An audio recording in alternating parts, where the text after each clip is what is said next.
Solicité hace un rato, señor presidente, presentarlas en un solo momento, si me lo autoriza usted. Con mucho gusto, senador. Se lo agradecemos todos. Gracias. He solicitado estas reservas planteando que los artículos se desechen y explicaré algunas razones, senador presidente. Lo he solicitado porque insisto en que esta ley de seguridad interior es inconstitucional.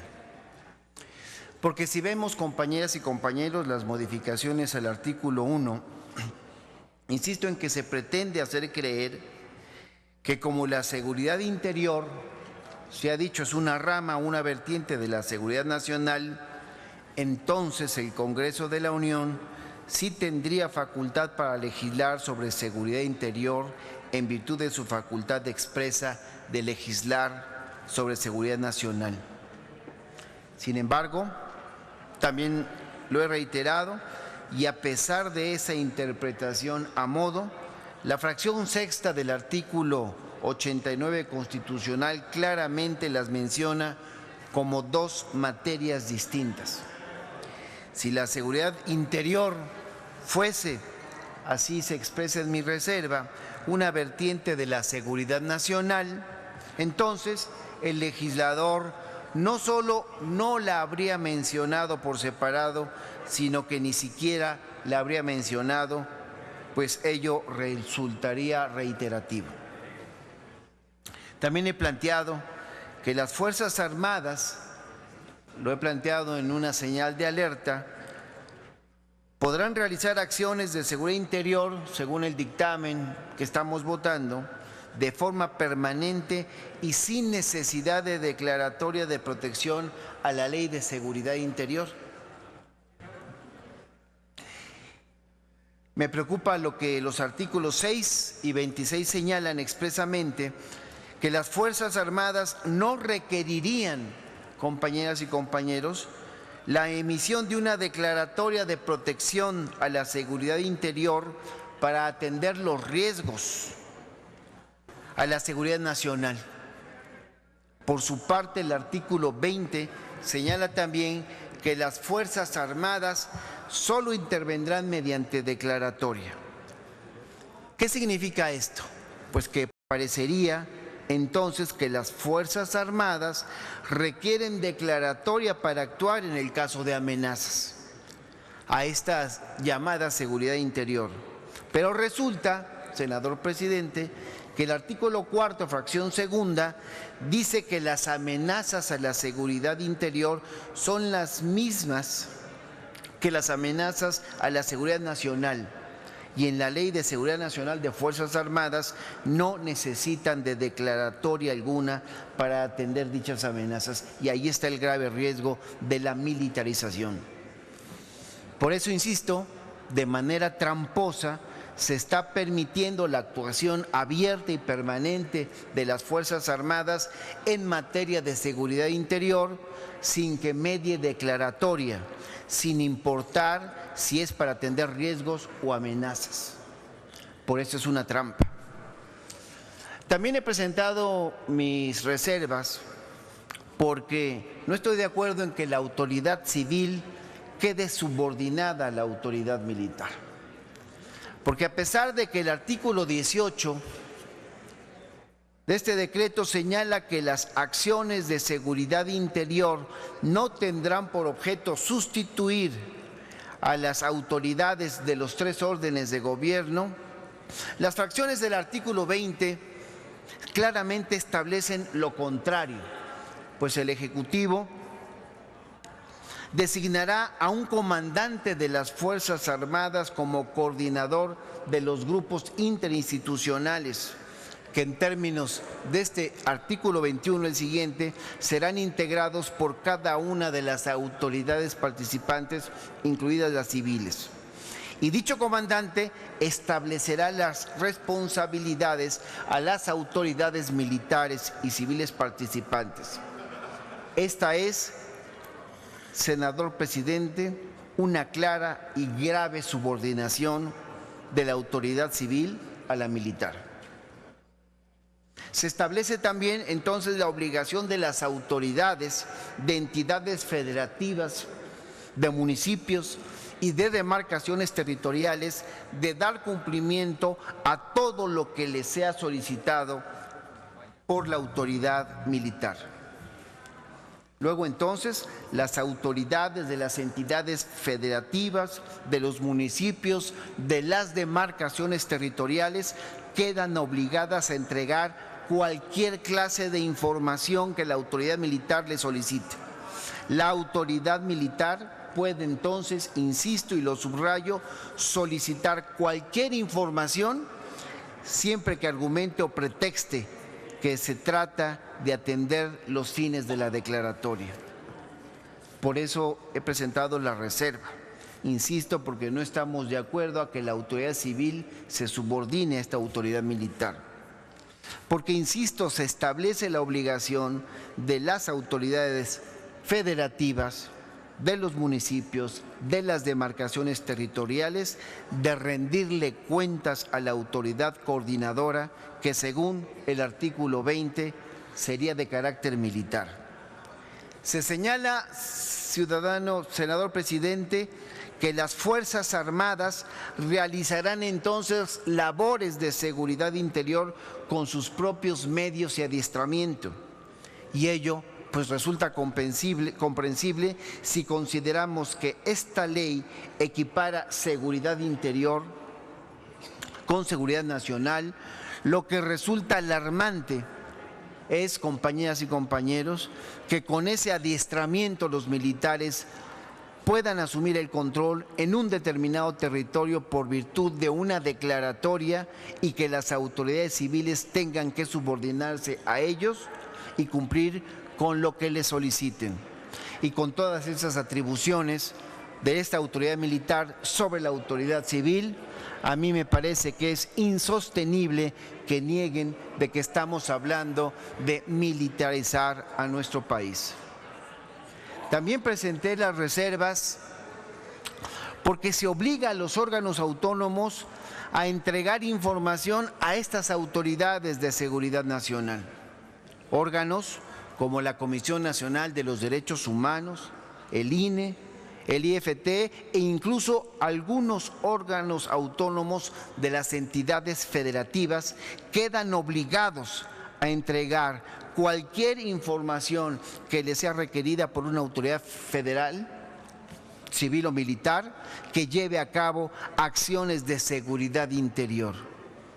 Peor aún, nosotros alertamos que el artículo 26 señala que las acciones en materia de riesgos a la seguridad interior son permanentes y no requieren de emisión de una declaratoria, por lo que se concluye, senador presidente, compañeras y compañeros, que las autoridades de seguridad interior podrían solicitar la información en cualquier momento y los órganos autónomos estarían obligados a proporcionarla, insisto, sin necesidad de una declaratoria. Abundo, es muy sospechoso que esta facultad se esté proporcionando en el contexto del actual proceso electoral. A mí me parece que tenemos que meditar, porque yo veo, y espero que muchos lo vean así, la mayoría, un claro riesgo de que las instituciones de seguridad nacional sean utilizadas para fines políticos de este gobierno, tal y como sucedió con los regímenes priistas del siglo XX, con la Dirección Federal de Seguridad. Y digo esto porque invito a que no olvidemos el antecedente del espionaje telefónico llevado a cabo por el gobierno a políticos, a activistas, a periodistas y a otros personajes. También presenté estas reservas, compañeras y compañeros, porque percibo débiles controles democráticos a la actuación de las Fuerzas Armadas, es decir, la intervención de la Comisión Bicameral. No soy el primero que lo digo, es testimonial en el contexto de esta legislación. Y si la intervención de la Comisión Bicameral de Seguridad Nacional de este Congreso de la Unión se plantea como la misma que establece la Ley de Seguridad Nacional, misma que, quiero recordar, únicamente le otorga la facultad de solicitar y recibir informes, así como de emitir recomendaciones al Consejo Nacional de Seguridad. Entonces, inclusive recordando que no serían vinculantes, nosotros advertimos un riesgo, el riesgo de que la comisión no contaría entonces con facultades de contrapeso, con facultades de control democrático, pero realmente efectivos, que pudiesen permitir establecer límites a la actuación de la Autoridad de Seguridad Nacional. Es más, puedo sostener, por el contrario, que sus atribuciones para acceder a la información se encuentran limitadas por el artículo 59 de dicho ordenamiento. También solicité reservarme varios de los artículos, senador presidente, porque me parece que la Ley de Seguridad Interior garantizaría que el Ejército siga indefinidamente en las calles haciendo labores que no le corresponden. Permítame ir al detalle. Desde hace años, yo quiero recordar que hemos estado planteando muchos en distintos sectores la necesidad de trazar una ruta para que las Fuerzas Armadas dejen de realizar actividades de seguridad pública. Pero esta ley, compañeras y compañeros, lo quiero insistir, avanza en sentido contrario.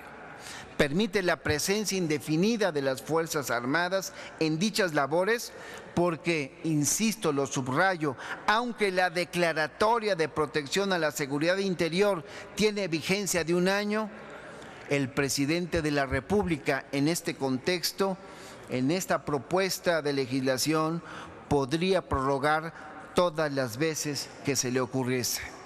Y yo insisto que es falso que esta ley vaya a obligar a los estados a depurar y a fortalecer sus instituciones policiales.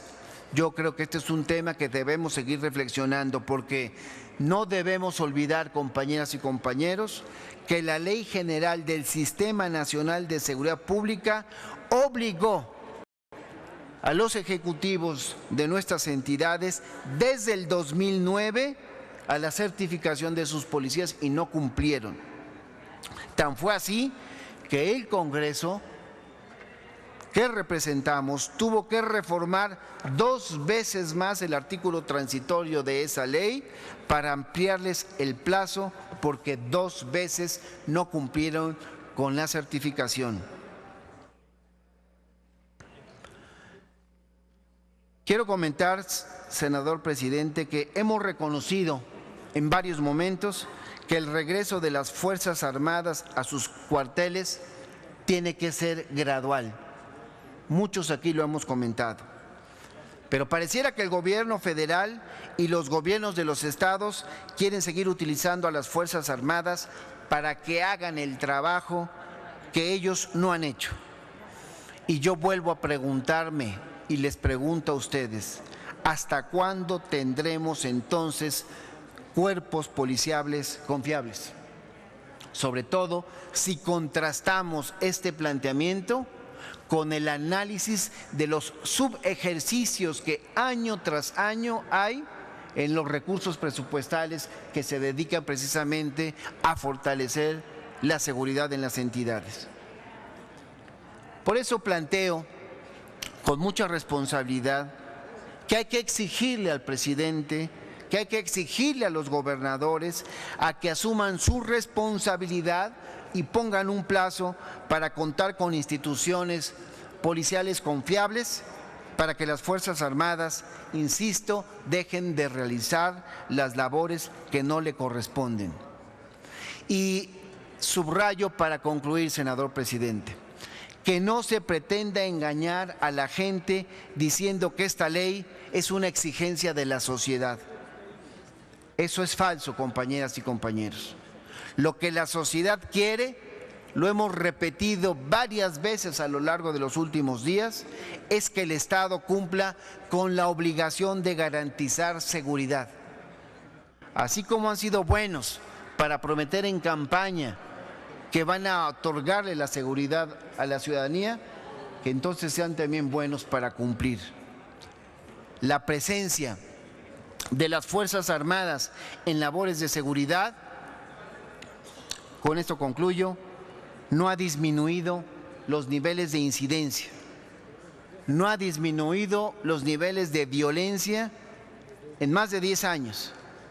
Por ello, el gobierno ya debiese tener claro, y nosotros también, que se debe cambiar de estrategia.